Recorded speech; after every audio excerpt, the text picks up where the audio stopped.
Hey everybody, it's Luciditi, and I have some exciting news.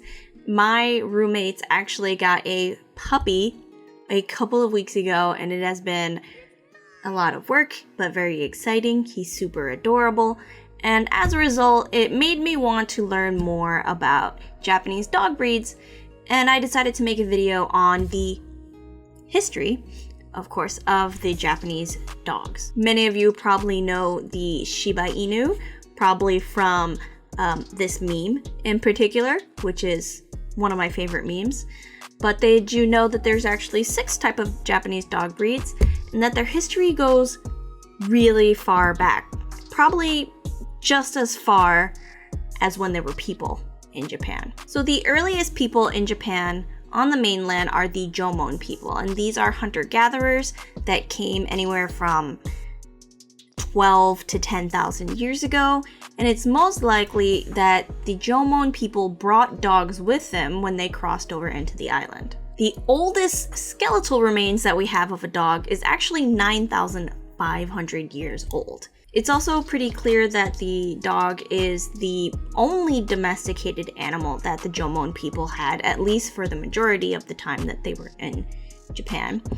And we can also tell that these dogs were most likely kept as companions, as they were lovingly buried, even sometimes with their owners. Researchers believe that it's these dogs that came with the Jomon that are most likely the ancestors of the 6 breeds of Japanese dog that we know today. The Yayoi Period of Japan is the period when modern agriculture began in Japan, and it's also a period that we know now is marked by a period of influx of mainland people into the island. So there's a bit of a wave of migration into the island. Those people eventually either mix with the Jomon, or the Jomon move north and maybe become the Ezo or the Ainu.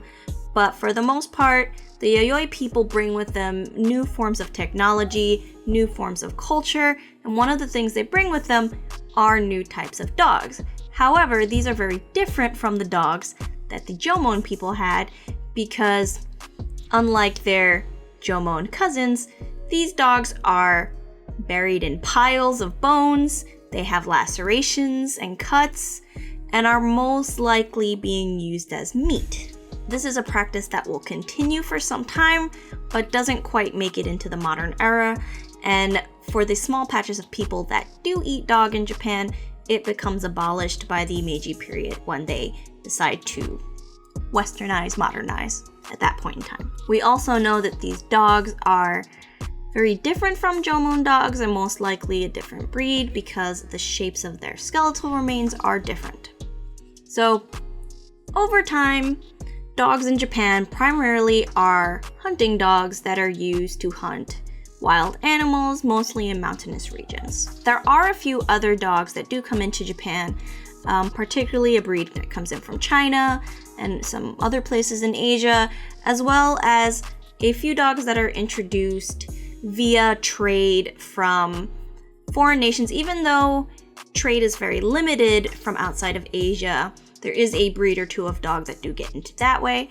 But for the most part, the Japanese breeds of dogs are able to maintain sort of a genetic purity because the hunter populations that had those dogs made sure to keep them separated. So in the 18th and 19th century, dog breeding becomes popular all across the world, and many new types of dog breeds are being created. And this is no exception in Japan, as Japanese dog breeds are mostly in the cities, being bred with other types of dogs. But by the early 20th century, most of the dog breeds that were indigenous to Japan are almost wiped out. By the 1920s, there's an influx of Japanese pride and the desire to sort of bring back and protect the native Japanese dog breeds. In 1928, the Nihon Ken Hozonkai is created, and that is the Association for the Preservation of Japanese Dogs, also known as NIPPO, which is a lot easier to say. And it's this organization that starts a movement to sort of bring back and help flourish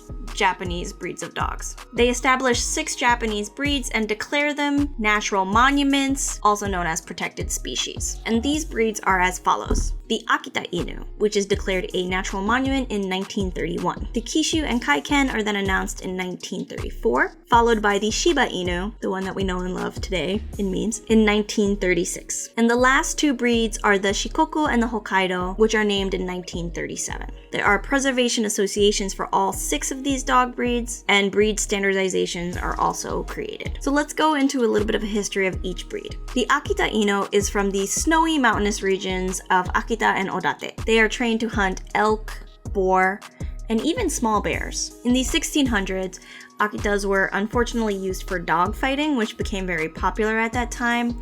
And somewhere between the 15 and 1800s, they become a very popular companion for the samurai. In the 18th and 19th century, during the dog breeding period, they're merged with German Shepherds, Mastiffs, and St. Bernards, creating a dog that looks very different from what would have historically been considered an Akita Inu. So during the 20th century breeding programs, they merged them back mostly with the Hokkaido Inu and some other Spitz breeds that are indigenous to Japan, and they bring back the original form of the Akita Inu. But if you're curious of what the Akita Inu looked like before they restored it to its original look, you can look no other than at the American Akita, which while is no longer considered an Akita by Japanese standards, does give you an idea of what they look like prior to being brought back. The Kishu Ken are from Mie and Wakayama Prefecture. They're also from a mountainous region, and they were used to hunt wild boar and deer. The Kai Ken is named after Kai Province in Yamanashi Prefecture. It's a very good climber and was used to hunt in very steep mountain ranges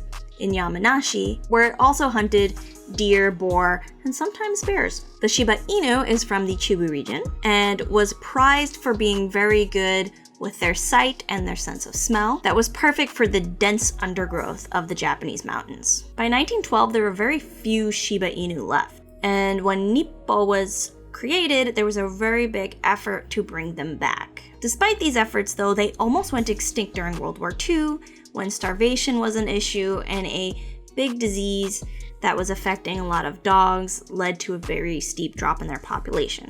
Today's Shiba Inus actually come from only 3 distinct bloodlines. They were eventually brought to America, where they also became very popular, and today there's a flourishing of Shiba Inus. The Hokkaido Inu is thought to have come in 1140 from the immigrants in Honshu. So this is Japanese people from the mainland bringing them up to Hokkaido, where they were also very popular among the Ainu population, which are the indigenous people of Japan and possibly related to the Jomon. In 1869, an zoologist from England decided to name them the Hokkaido after the region that they are from. And the last one is the Shikoku, also known as the Kochiken, for the district of Kochi Prefecture, where they're also very well known. And they were bred to hunt deer and boar in the mountains as well.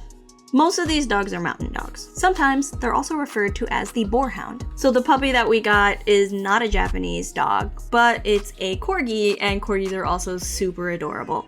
So it's been really fun having him in the house. He's still learning a lot, but he's growing really fast, and it's been exciting having him with us. If you have any questions about this or anything else, honestly, please leave a comment down below. You can also like, so I know you like the video, and subscribe so that you can see more of the videos. I guess there's also the notification bell. You can do that.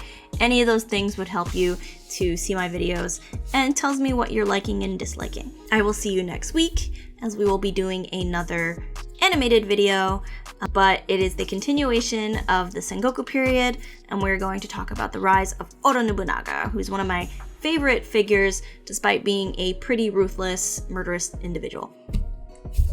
See you next week. Bye-bye.